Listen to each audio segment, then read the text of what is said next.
reshapes the space. Tech for everyone keeps you in the race. Welcome to the Tech for Everyone podcast. My name is Harrison Painter. And John Qualls.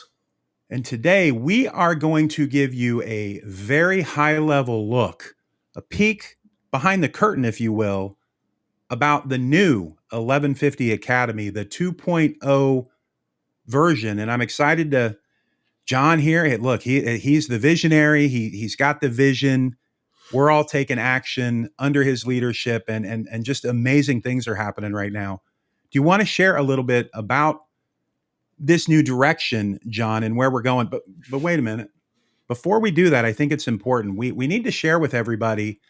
You were on an AI for Business panel in Dearborn County, Indiana. Now, keep in mind, Dearborn County is it's kind of out in the middle of, I don't want to say nowhere because it's close to Cincinnati, but this is a small town, a small community, and they're embracing AI. And they invited you to speak on this AI panel, AI for Business panel. They had over 100 people in attendance. Share a little bit about that experience and what you got from the panel and what you learned from hanging out with those 100 plus people.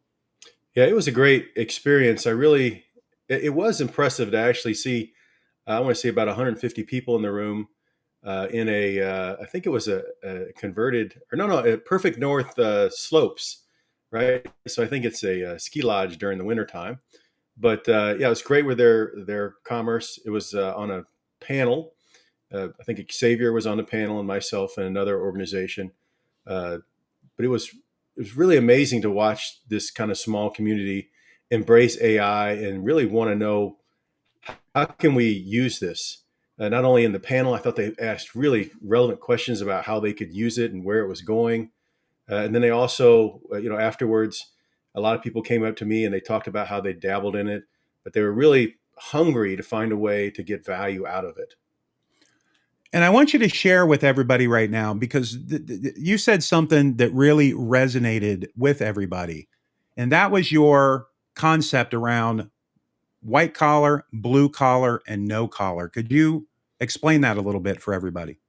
Yeah, that came up, and I know I can talk a lot about this, but I really feel in like the last 20, 25 years, we really have had three working classes. We're all familiar with the blue collar and then the white collar, but the no collar, I think, is when I really think about the tech or the gig economy or the tech folks and the work that they do. And it was interesting that the questions that they had, but as I really reflect on that, a lot of times, you look at, seasons or generations. And when I think of blue collar and where I think things are going in the next 20 years, I think this is going to be the generation of the tool belt. We saw, in the last 25 years, a real swing towards kind of tech a little bit, which I'll call no collar. But I think we're going to see a little bit of that push back. And I think the AI is going to be kind of part of the reasoning for that, part of the pressure. As AI, I've always said I think it's going to add 3 jobs for every job it takes away, but it's not going to be some smooth transition. It's going to take a lot and then move a few, and it'll all settle itself out. But I was talking about that, and I really look at the white collar side, and I think the impact that AI is going to have on the white collar community. And then there's the blue collar. But at the end of the day, I wonder what's going to happen to the no collar. Yeah, that's interesting. Looking back, we thought robots were going to take all these manufacturing jobs and take all these other jobs. Now with AI, we're seeing the white collar jobs kind of under attack. One thing you and I say all the time, right, is it's not AI that's going to take your job. It's somebody who knows how to use the tools of AI that's going to take your job. So in this rough transition, I agree. There was even I believe it was a Wall Street or a New York Times article that recently came as well that was kind of talking about this, what you referred to as the tool belt generation. If there's ever been a time for somebody, maybe they're just not somebody that's interested in tech, AI is not going to replace your plumber, your electrician, any of those type of jobs anytime soon, because those robots are going to be very, very expensive, and it's going to take probably another generation to get those where they need to go. So look, that, and I noticed when I was sitting in the audience, people really resonated when you brought up those 3 kind of buckets of people and where that's going. Tech for Everyone is brought to you by the Indiana Wesleyan University 1150 Academy program, a leader in technology education and skills development. Listen and subscribe on all of your favorite podcast platforms. Get in the conversation and don't get left behind. But we had an added bonus at this event. You got to spend a little bit of time with a teacher there, a local high school teacher. He brought his students in that were part of this entrepreneurial class, if you will. They all kind of started their own businesses, so we got to hear about their businesses. Share a little bit about that and how it impacted you just to be around those kids and that teacher. Yeah, Lawrenceburg High School, and it was, kind of as an entrepreneur, it was great to see them leaning into that in their community. I really like the fact that it was a high school, but they're also how they were tying it into their local community. I think that's going to be really important because I think this is the young group that's going to use AI to solve different problems, look at them differently. I could see the hunger in their eyes, and I could tell they're already using it. And so that's it gets me really excited about some of the things that we're going to do to help high school students with actual AI. And let's talk about that because we were recently approved by the state of Indiana for their CSA program. And this is what we're approved to do is teach 11th and 12th graders AI, provide an internship for them. Can you share a little bit more about that and how we plan to execute that? Yeah, so the Indiana CSA Career Scholarship Account, and what we're going to be doing is AI for prompt solving. It's based off of work-based learning, very important, and it will involve about 25% of that will be the learning piece, and 75% of that will be the work-based learning component, which is a paid internship for the students. So it's about a 100-hour program. We'll go in and we'll really teach them the finer art of the AI and the prompt engineering side.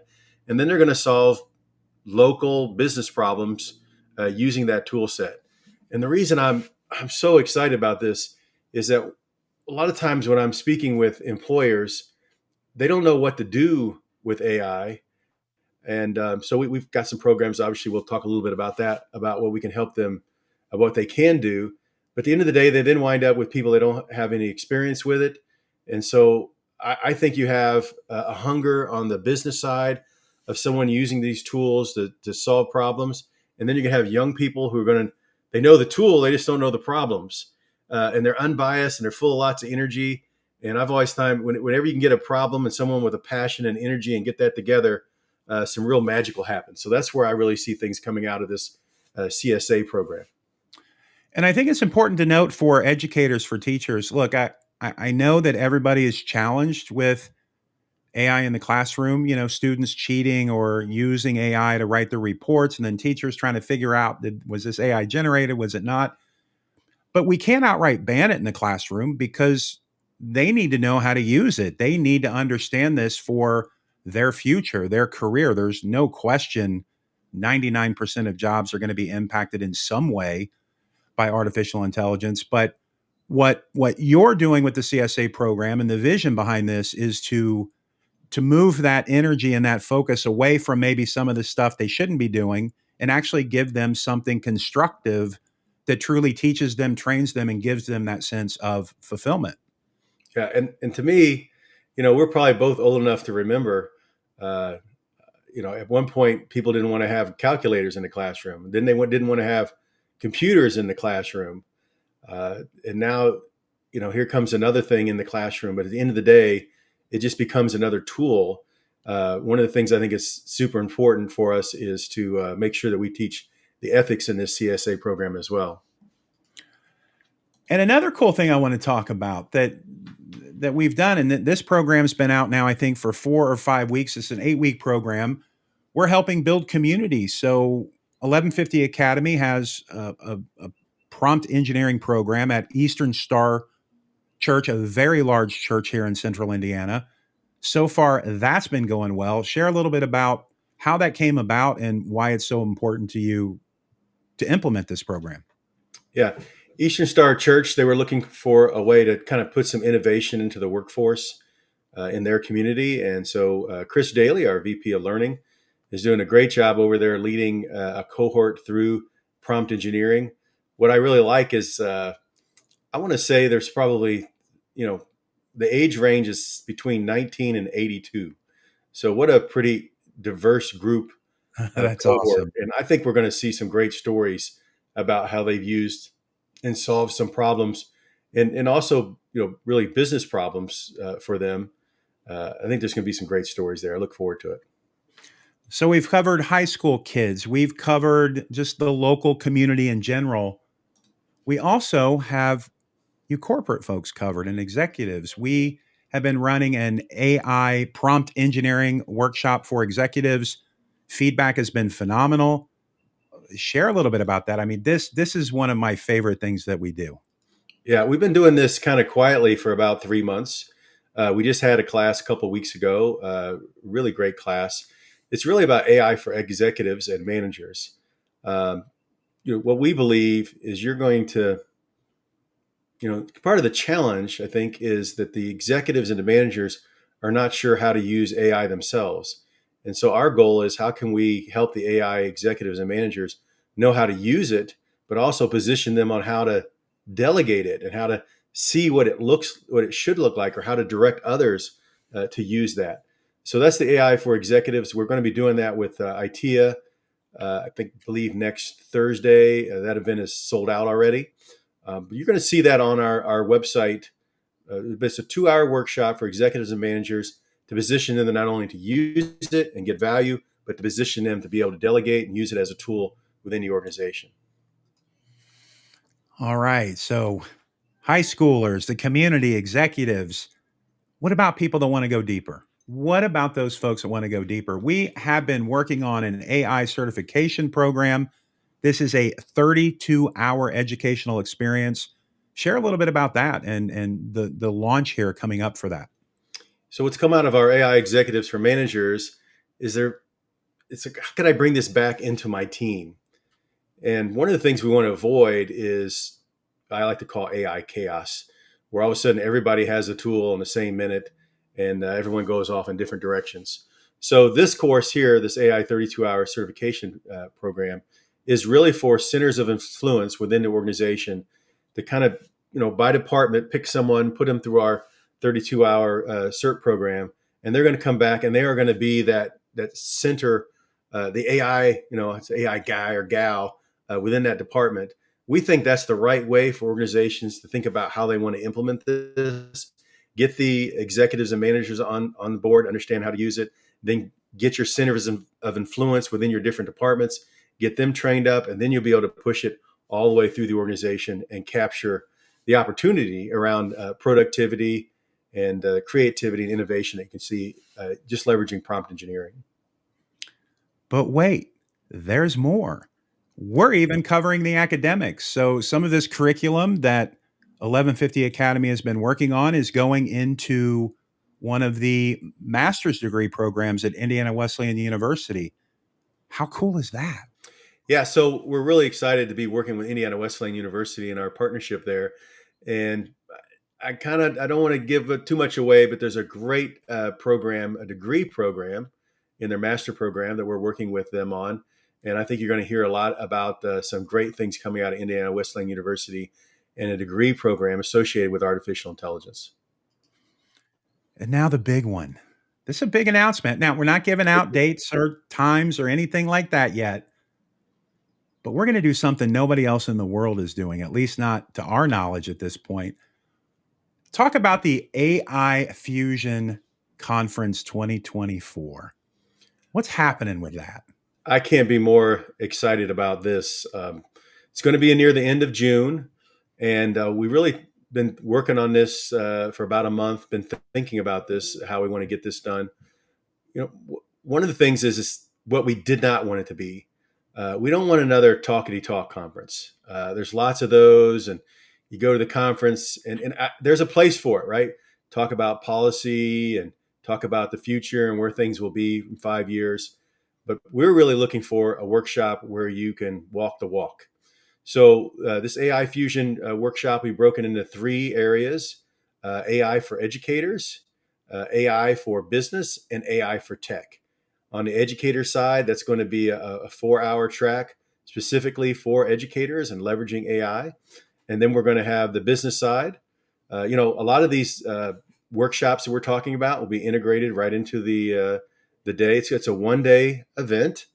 And then on the tech side, we want to make sure, our tech roots, the ability for people to come in, how do you train them and tune AI learning modules and things like that. So real tech.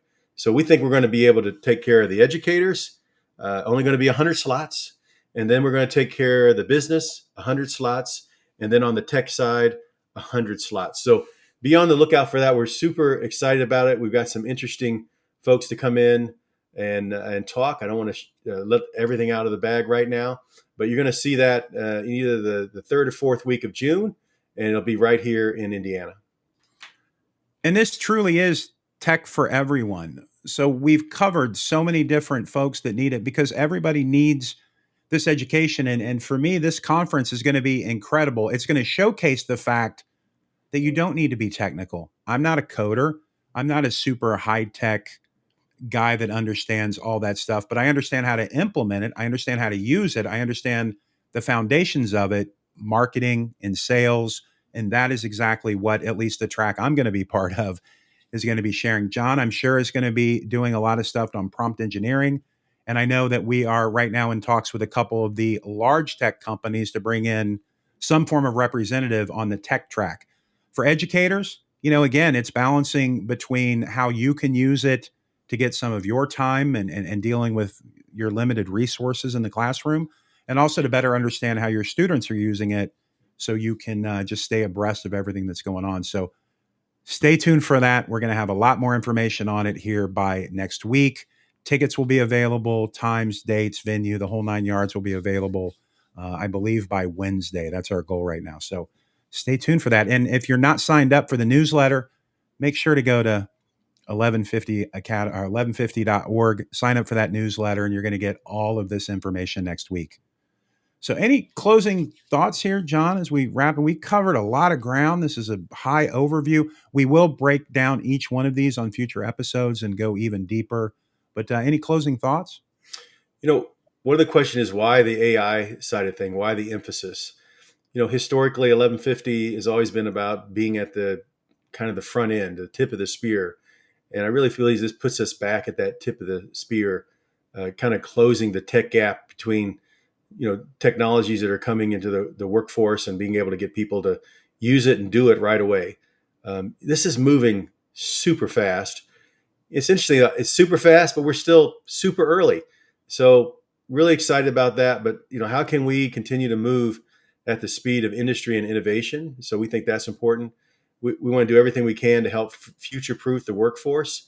And so that plays in exactly what we're doing. And we want to continue to be seen at that tip of the spear, leading the way for new innovation.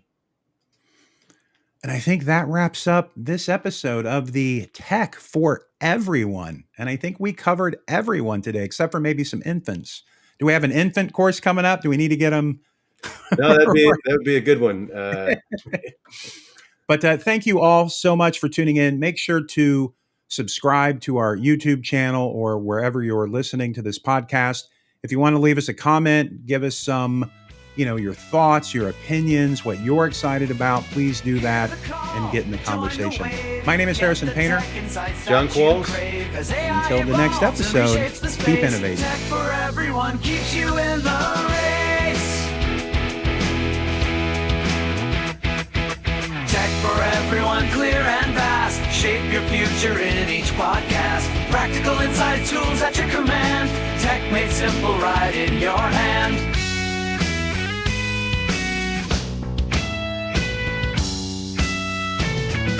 Hit subscribe, catch the vibe. Tech for everyone, join the tribe. Each episode a new quest begins. With Tech for everyone, everybody wins.